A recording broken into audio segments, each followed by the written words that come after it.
right. Who fasted this week? Raise your hand. Quite a few of us. And hopefully you prayed also. Did you lose any weight? That would have been a nice little add-on. Don't worry if you lost weight, you'll gain it back. We always tend to, hey. But it was a really special week, and I want to commend you if you did fast and pray. And it's a great practice, a practice that Jesus encourages in Scripture. And it's a practice that brings us so close to the Father's heart and just helps us to pray through and experience some breakthroughs in our lives in certain areas. And yes, it is a sacrifice, but usually anything in life that is worth doing and that leads to fruit involves some form of sacrifice. It's going to be tough, but the end result makes it worth it. And so well done for fasting and praying. And we believe that is just one way for us to set the tone for the year and what God wants to do. And so as you saw there in the news, this coming Tuesday starting point is for anybody who's new at Freedom and you would like to just find out what we're all about. It's 2 evening sessions. We talk about what it looks like to follow Jesus and what the church is all about and how to get plugged into the church. And then the second night, the 10th of Feb, we'll talk about what kind of gifts has God given you.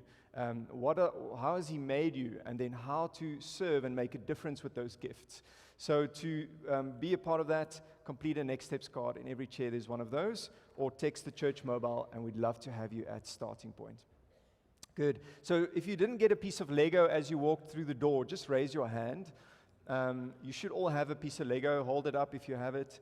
And okay. If you didn't get one, you can raise your hand, and somebody will bring you a piece of Lego. But this is just part of an illustration this morning. Who likes building Lego? A couple of us. If you've got kids, then it's compulsory. You have to like Lego. And even stepping on Lego, you have to endure that as well. If you've ever stepped on Lego barefoot, then you know how flipping painful that is. It's like the worst kind of, it's the most excruciating torture that you can go through is in the middle of the night, going through the house to close a door or a window or something, and stepping barefoot on Lego. Okay, I think there's childbirth, and then there's stepping on Lego barefoot. How would I know, right? I don't know. All the women are like, no. All the moms here are like, you don't know what you're talking about. All right, so before I dig a bigger hole for myself, we are celebrating Vision Sunday.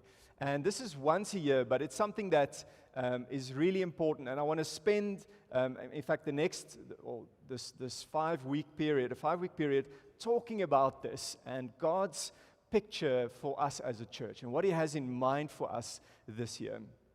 And vision is so important. And it's not just it sounds like a corporate thing. You got a vision statement and a mission statement and a purpose statement.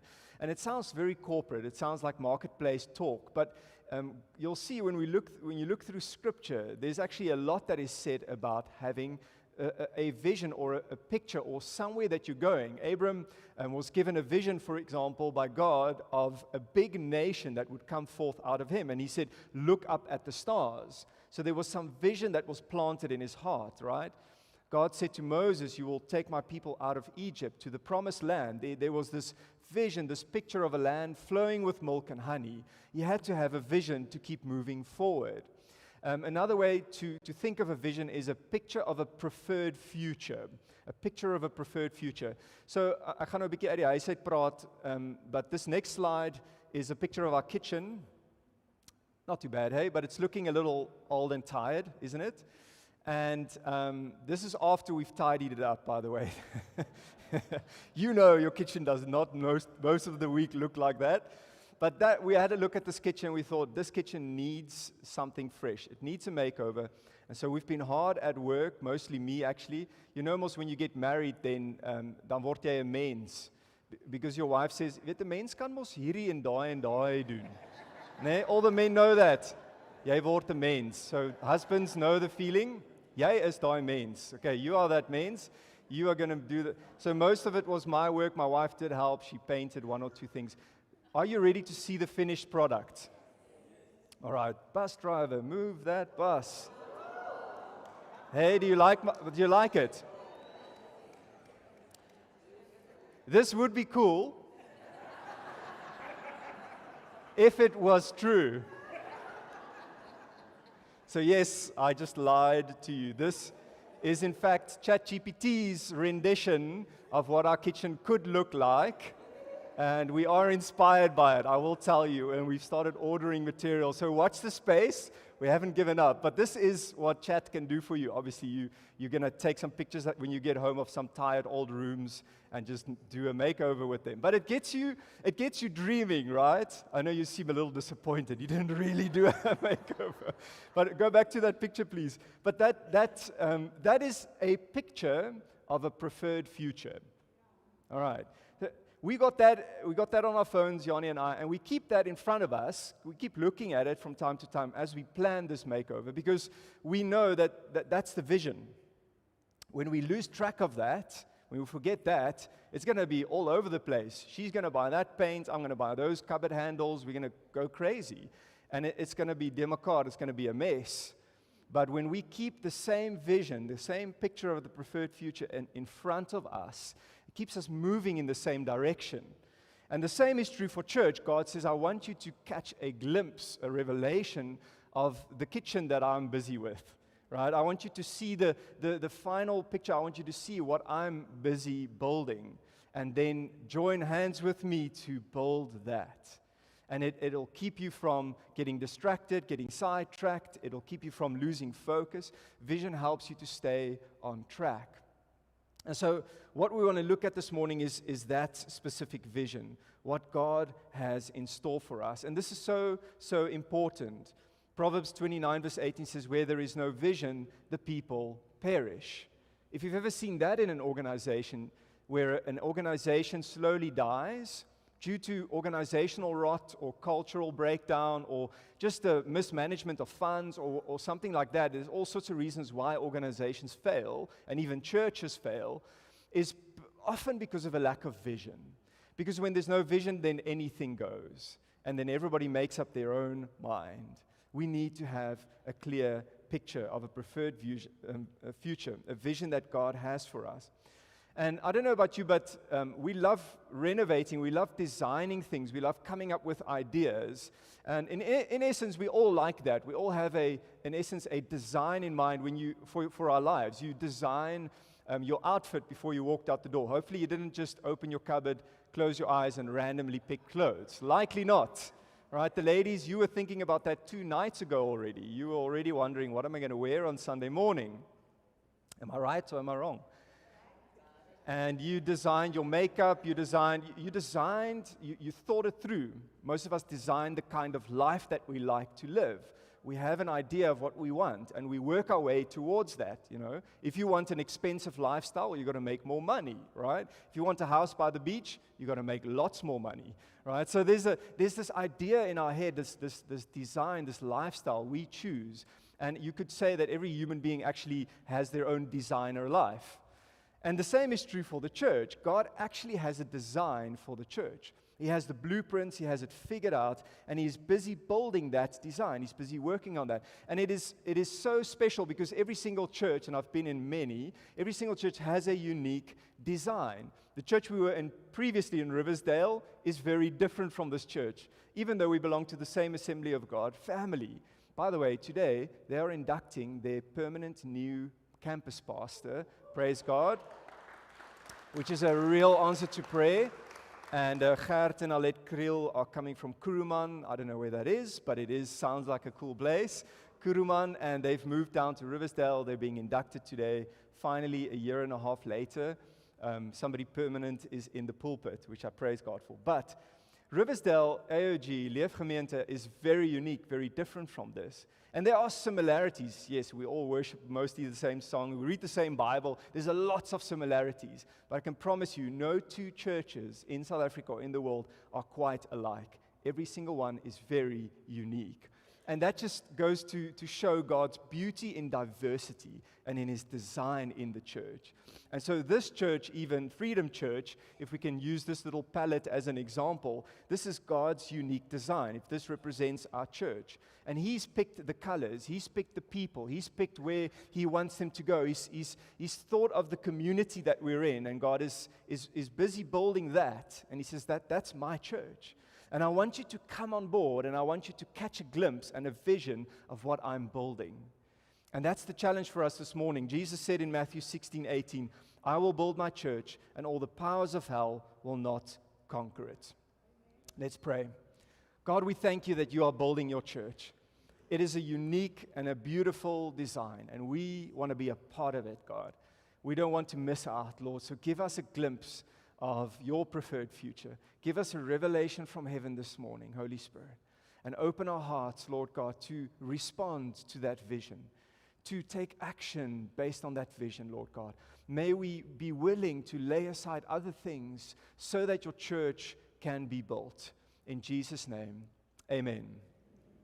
Jesus said, I will build my church, and the powers of hell, this translation says, will not conquer it. So it is an unstoppable force, Jesus says. My church is not weak, it is power-filled, right? My church is not going to be a pushover kind of church. My church is a church that will advance, and not even the powers of hell, not even the older translation says the gates of Hades. Nothing will be able to hold back the power of the church. Jesus is doing this very thing, nothing else. He's not building a business. He's not up there sort of managing the planets and the stars. They're all doing just fine, spinning in their orbits, right? He's not sitting up there managing the tides of the ocean. That's all happening by itself. Jesus is not building some country or some political party or some other empire. This is the one thing that Jesus is busy doing right now. He says, I'm building my church, and I will continue to build my church. And the invitation for us, with our various backgrounds and our own ideas and our own desires and our own plans and our own little issues and things and whatever we think about church, he says, I want you to come around the table. And we love just inviting you, to fetch communion, because then you see each other. You may have seen people you didn't see before. We look each other in the face, because Jesus says, I want you to come around the table where I'm the centerpiece, because communion brings us to that, where Jesus is the centerpiece, and we go, oh my word, he's doing something great. He's done something great in me, and he's continuing to do something great, and I want to be part of that greatness. I want nothing more in life than to see what Jesus is building and to be a part of that. That's what this is about. What type of church then is Jesus building? Because you've got such a variety of churches. You've got the Catholic Church and the Anglican Church and the Gereformeerde Kerk and the NG Kerk, and you've got the PPK and you've got the AGS and the AFM and all these various denominations and Pentecostals and Charismatics and Reformists and Baptists and everybody in between. And a broad spectrum. What is Jesus building? What type of church is he building? And we can't sit here even and think, well, he must be building us because look at us, right? We might actually be missing the point. We might actually not necessarily have it right. And so we keep coming back to Scripture. We keep coming back to the Bible, and we keep reading it, and we go, okay, God, we need to course adjust a little bit here. We need to make some changes there. This is not the color palette you chose. You had different handles in mind for the doors. We're going to fix that. You put the dishwasher there and not there, right? Sorry for the kitchen analogy, but you get the point. Jesus is building something, and we want to align ourselves with that. And it may not look like the church that you grew up in. And it may not look like your parents' church. It may not look like the expectation that you might carry in your heart of what the church should look like or how the church should be. Sometimes we get little cards back with suggestions and ideas or complaints with no name on the front. We always find those very interesting. And somebody will come up with an idea or a suggestion or something based on how they think the church should function. And we would all, I suppose, to some degree, love to have control of our environment. Hey, we'd love to shape the church based on our needs and our desires. But can we pause for a second and say, Jesus, what is it that you are building? It doesn't matter the denomination. What is it that you're building? It doesn't matter what I want or what I think it should look like or the picture I have in my mind. What are you busy building? I want to be a part of that. Today, we'll just talk about one part of that, and we'll continue over the next 5 weeks. Here it is. This is what God is building. God is building a united church. Amen? God is building, first and foremost, a body, a building with many parts, diverse, very different, very unique. But He is building a united church, a church that functions as a unit. And this is simply one of the most important revelations you can get about the church. It moves beyond the style of worship. It moves beyond how long the sermon is, how many scriptures there are, how long the services are, what kids' church looks like. This, first and foremost, is key on Jesus' heart, is that the church would be in unity. And unity might not necessarily look the way you think. Unity is not uniformity. In the past, maybe churches have forced that and said, we're all going to be this way. You're all going to dress in suits and ties, right? And we're going to try and all kind of live in the same area too. And so there was like this forced kind of uniformity, and they thought that was unity. That's not unity. Or we're all going to sing this particular style of music. Again, that's not necessarily unity. We can all sing the same songs and yet be disunited, right? Be in disunity. This is what Jesus, this is what he wants to build. And this is how Paul describes it. Let's look at Philippians 2, verse 1 to 4. It says, therefore, if you have any encouragement from being united with Christ, at the table, at the communion table, being united with Christ, that is the source, that is the beginning point of the church's unity. If any comfort from his love, if any common sharing in the Spirit, if any tenderness and compassion, then make my joy complete by being like-minded, having the same love, being one in spirit and of one mind. Before you carry on with the next piece, he says, if you've experienced those things as a follower of Jesus here this morning, if God has touched your life, if He's encouraged you, strengthened you, transformed you by His love, by His compassion, then this is for you. If you're here this morning, but you don't follow Jesus yet, and you're still on the sidelines, just looking in, just checking things out, you're off the hook this morning. But for every single follower of Christ this morning, if you confess to be a believer in Jesus Christ, you call Him your Lord and Savior, then this applies to you. He says, you've been given all these beautiful things. He says, therefore, be of one mind, be of one spirit, same love, one single-mindedness, like-mindedness. And then he says this is what it looks like. Do nothing out of selfish ambition or vain conceit. Rather, in humility, value others above yourselves, not looking to your own interests, but each of you to the interests of the others. He says there's something that shifts because there is this unitedness with Jesus, because of all that you've experienced, because of this like-mindedness that you go, I'm going to lay aside my whims and my wants and my plans and my desires and what I think church should be, and I'm going to look to the person next to me and say, you matter more at this moment. I'm going to look to the people in my small group and look to the people sitting around me that I don't even know and say, let me serve you. Let me make it possible for you to be a part. Let me take hands with you so that we can see the Church of Jesus Christ built. That's what unity looks like.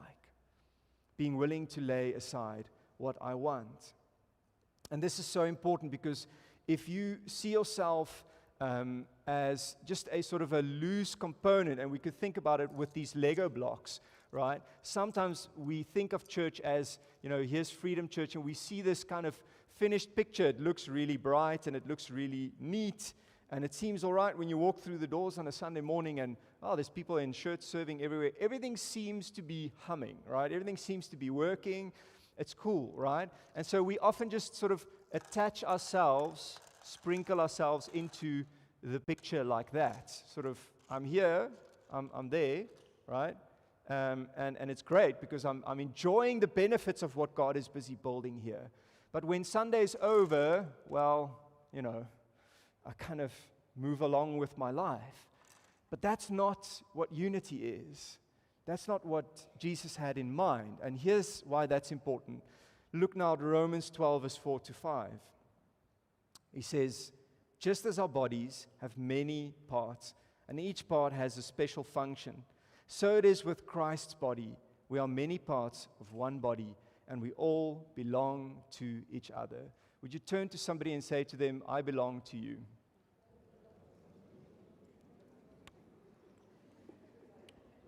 That may be awkward to say that if it's not your spouse next to you. But this is in a spiritual sense.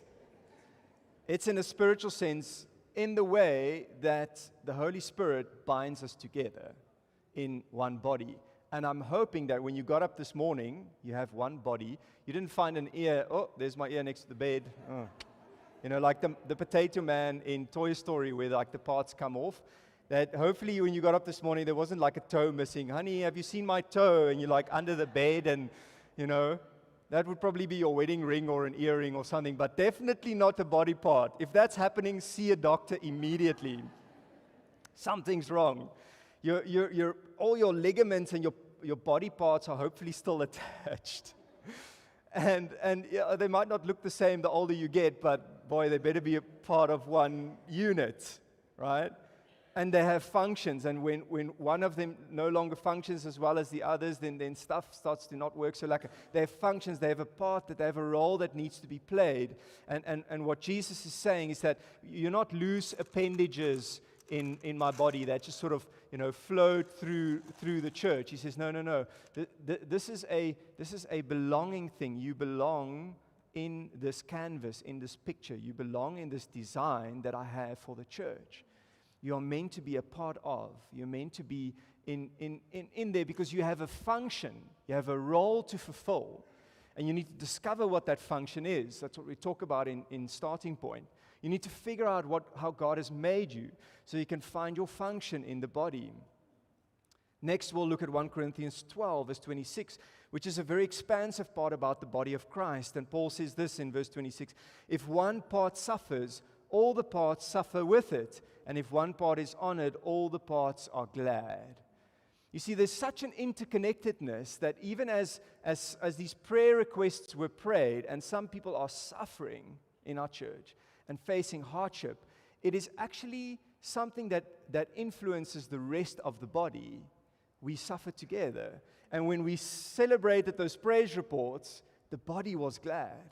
Because we're interconnected, we're related. If you think of a sport analogy, if you have one weak part in your body, like if you have weak glute muscles or hip flexors or weak hamstrings or something like that, and you go running or doing any kind of sort of vigorous exercise, it's likely that some other muscle will start to complain and will start to ache or become cramped or stiff because it is trying to compensate for what the other muscle, the lazy one, isn't doing. Ever felt that? I have a right calf that keeps acting up because some other part of my body isn't doing its job when I run, and I'm trying to fix that. You see, and because when all the parts are functioning together, they're all stronger. But when there are parts that are just coming along, you have some stuff in your body which is mostly fat, right? Which doesn't do anything, right? All it does, it just bounces when you run and walk, right? That's all it does. It has almost no, I'm sure that medical doctors will disagree with me. It probably has some function, but most of you are like, I want less of it, right? It's not doing anything. The body needs muscles that are all fulfilling their function. The body needs ligaments, bones, structure. It needs organs to function. It needs to, and the rest is just getting dragged along. And Jesus says, I'm putting you together as a body. You need to function as a unit. You've got a function to fulfill because you're interconnected, and everything that happens in individuals' lives influences the greater whole. And that's so important to remember. If you've ever gone fishing, and this next picture is just a guy casting a net from a boat. If you've ever gone fishing, you'll know that if you have a net with loops missing in the net, you're not going to be catching much fish. Your chances of catching will decrease dramatically because you will lose your fish, right? Especially if you're catching bait, like I think that guy's doing there. You need bait fish in order to catch bigger fish, and that net has to be firmly woven together. Every loop must be in its place. If that's not happening, it's ineffective. It's losing the ability to catch fish. And what the Lord often shows me is how the church is like that net. He says, I want every loop in its place. All of it should function together. Why? Because there is a harvest that needs to come in. 2024, on this next slide, we saw approximately 120 responses. So that was salvations and recommitments and 14 baptisms. Last year, we saw 183 responses. Those are hands that go up for whatever the level is of commitment. and 23 baptisms. Can you see a trend? Right? And it may be less this year, it may be more, we don't know. I read a post of a revival happening in South America, in the Amazon basin, that in a period of 6 months, through revival meetings, 14,500 people were baptized. Get your head around that, right? This is for 1 year for us. That was in 6 months. 14,500 individual men and women were baptized in one of the darkest countries in the world. Guys, if God can do that in the Amazon basin, imagine what He can do in our town, right, with our 60,000 odd people. But are we really ready for that? I'm not sure. Are we ready? Are we the kind of net that would catch the biggest catch? Are we the kind of net that wouldn't let any fish through? Are all the loops securely, firmly in place? Are all the blocks connected to the Lego block? Are all the body parts attached to the body? Are all the bricks in the building? Are they firmly in place? Are we united? This is the vision that God put on my heart. He says, I want to strengthen the body of Christ this year. We spoke last year about following Jesus, and that was very much an individual thing as we got to know our good shepherd. But this year, Jesus said, I want to strengthen my body.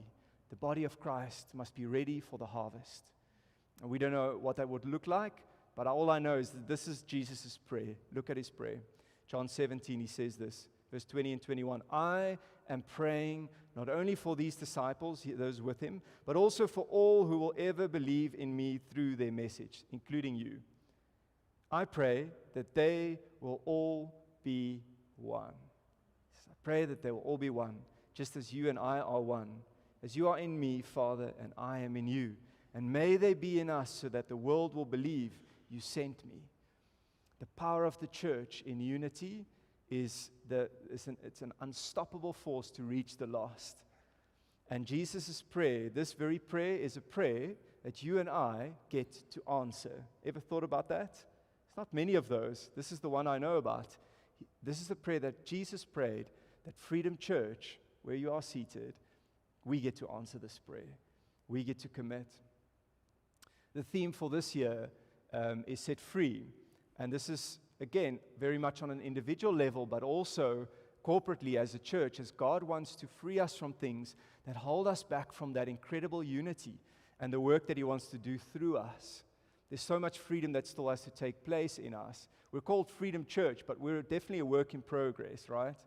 We're not perfect, we're not a finished product. I wish we were, but until we reach heaven, this will be the process. This is what we need to, if we want to see Jesus' prayer being answered, if we want to see the kingdom of God advance in Graaff-Reinet, if we want to see the unity in the church that Jesus wants to see, then this is what we need to be set free from. We need to be set free from individualism. We need to be set free from individualism.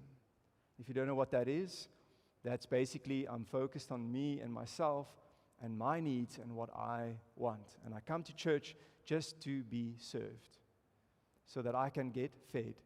I come to church for that and then I leave. We need to be set free from that. It's a Western way of thinking that is breaking down the communal aspect of church life and the fabric of the body of Christ and the unity in the church.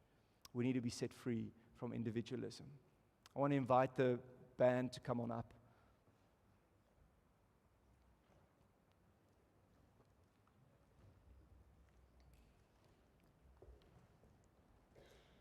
The more I surrender myself to the vision and the plan of Jesus, the more I need to be set free of this. Because individualism and community and unity, which is part of community, they don't go together.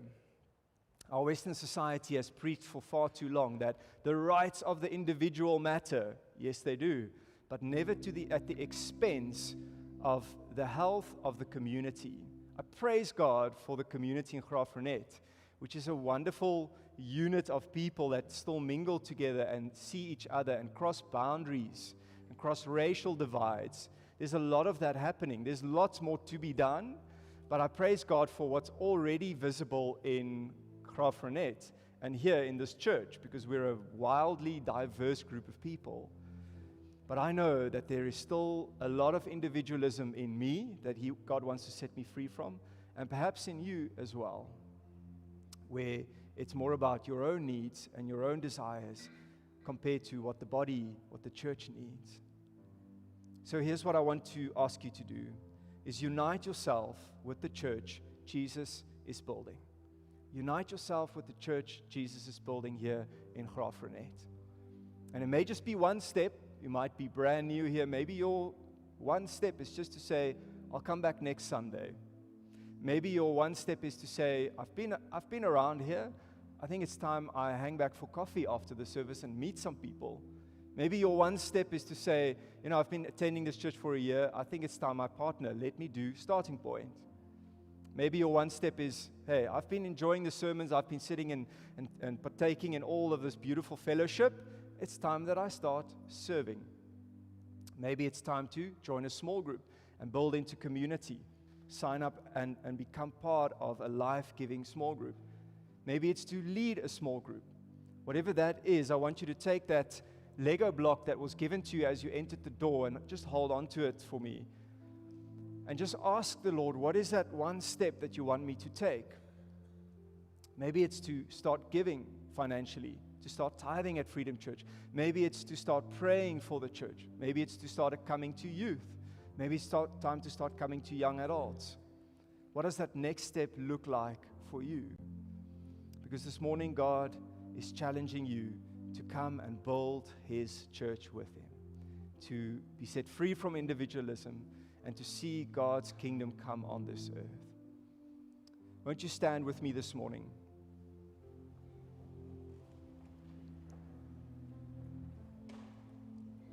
I know that God challenged me to take a next step. And I'll tell you what you can do with that Lego brick if you want. You're not forced to, but this might be a nice gesture for you. I'm going to put one down on this board.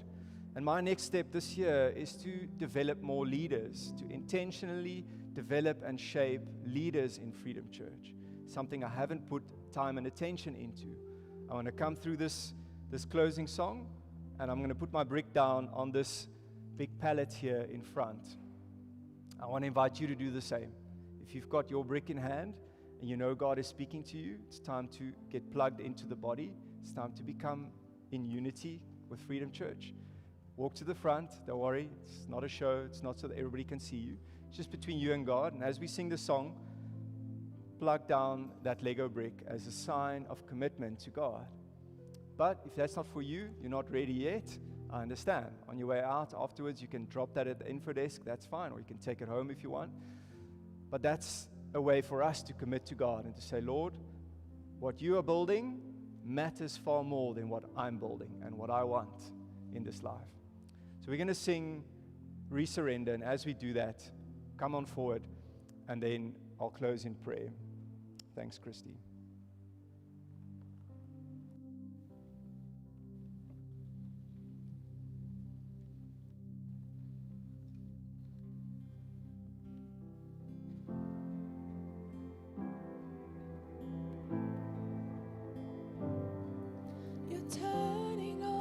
Tables and calling for return to our lives upon the altar, the things we did at first. You're clearing out the temple, you're cleaning out the dirt, for we are your territory, Lord, we are your church, we are your people. You are our God, we are your temple, make us holy like you are.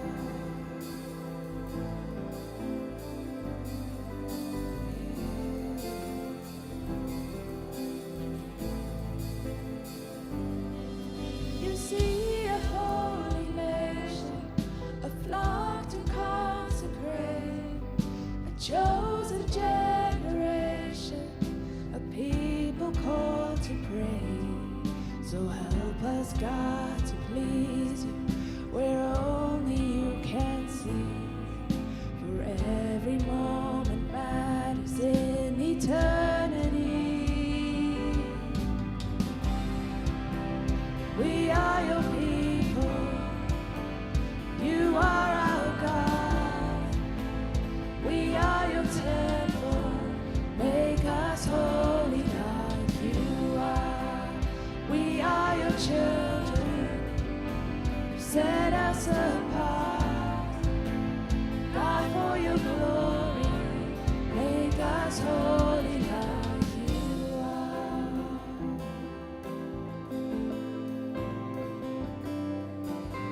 children. Set us apart, God, for your glory. Make us holy like you are. Make us holy like you are.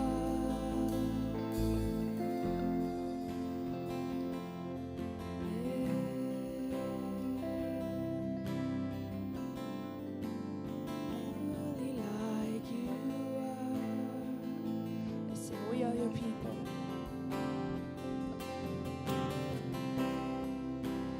We are your people. You are our God.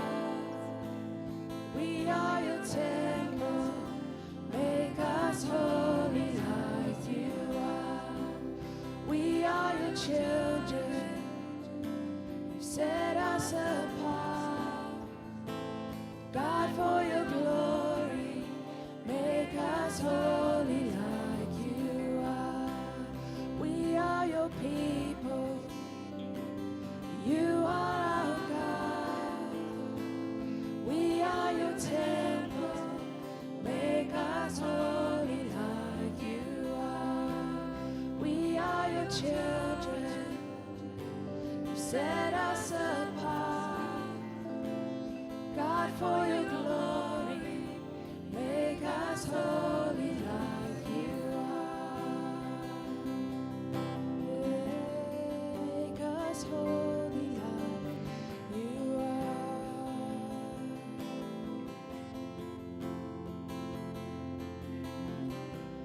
Make us holy. Oh, holy, holy God.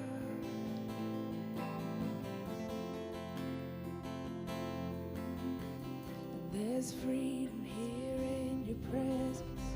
There's hope and fullness of joy. There's freedom here in your presence. In your presence. In your presence. I'm trading mourning for dancing. I'm trading sorrow for joy. There's freedom here in your presence. In your presence. In your presence. God, I thank you that this freedom set us free from individualism, Lord. As we commit to building your body and as we say yes to you, Lord, in new ways, in old ways and in new ways, Lord God. I thank you, Lord, that as we put those bricks down, may that be a dedication of ourselves to building your church. And that, Lord God, you would flourish Freedom Church and the harvest would come in, Lord God. And that we would see amazing miracles take place, Lord, as we give ourselves, even if it costs us something, because it will cost us, Lord. But it's worth it. It's for you and it's so worth it. So this morning I thank you for bringing us into this body, for making us part of this family. Thank you so much, Lord Jesus. We love you. And this morning I want to just extend an invitation as the Spirit of God is so present. You may be so far from Him this morning and you know that the pain and the sorrow that you carry in your heart is not of God. You know that you're far from Him. You know that there's sin in your life that separates you from Him. But you want salvation. You want to be set free. You want the gift of eternal life that Jesus offers. I want to extend this invitation especially to you this morning. If you say, Simon, I'm done living life my own way, I want Him. Then I want to give you this opportunity to respond to the gospel. Jesus came to earth, lived as a man, died on the cross, died a sinner's death so that you wouldn't have to. So that if you can put your faith in Him, you would be saved. You would receive eternal life. This is my invitation. If that's for you, and you say, Simon, I choose Jesus. I want to give my life to Him for the first time today. I want to follow Him. I want to commit my life to Him. Would you raise your hand in this place so we can pray a prayer with you? If you say, Simon, I want Jesus. I give my life to Him. Thank you so much. Thank you so much. It may take some boldness. The most important decision that you'll make. Let's pray this prayer together, and especially if you raised your hand. Lord Jesus, thank you that you love me. Thank you for dying on the cross for me. I know that I'm a sinner. Please forgive me. Cleanse me. Make me a new person. Fill me with your Holy Spirit. I make you my Lord and Savior, and I commit my life to you today. Teach me to follow you. Teach me to walk in your ways. Thank you for making me your child. In Jesus' name, amen.